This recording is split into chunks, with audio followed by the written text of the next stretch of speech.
আমি কয়েকটা প্রশ্ন করব, যদি উত্তর দিতে পারেন প্রত্যেকটা প্রশ্নের বিনিময়ে আপনাকে 10 টাকা করে দেওয়া হবে। হ্যাঁ, আমি মামা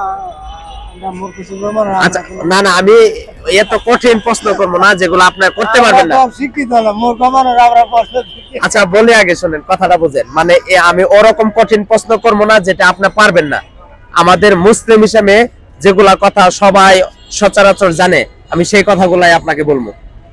হ্যাঁ, আপনি প্রশ্ন না পারলে কোনো জোরে আমি তো বলতে আমি প্রশ্ন করতে দেন, যদি না পারেন কোনো জরিমানা নাই, আর যদি পারেন প্রত্যেকটা প্রশ্নের বিনিময়ে 10 টাকা করে পাবেন। ঠিক আছে? আচ্ছা, আমাদের রব কে? আল্লাহ।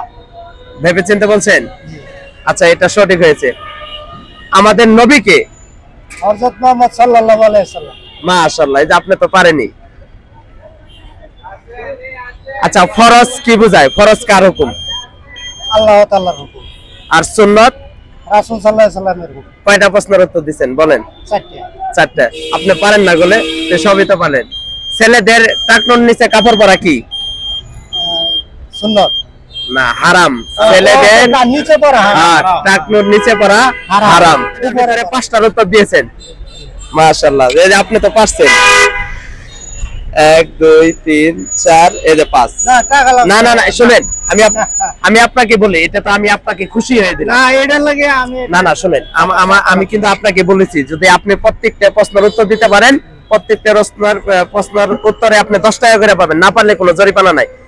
আমি মুসলিম, এটা সবারই জানা থাকার দরকার। সেটাই তো, আপনি মুসলিম আমিও মুসলিম, আপনি প্রশ্ন করছেন, আমি হয়তো উত্তর দিয়েছেন।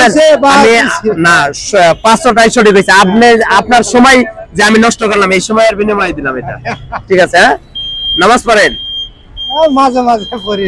নামাজ পড়ার চেষ্টা করবেন। হ্যাঁ, সবসময় পড়তে পারি। নামাজ পড়ার চেষ্টা করবেন। হ্যাঁ, আলহামদুলিল্লাহ নামাজ তো পড়তে। আচ্ছা।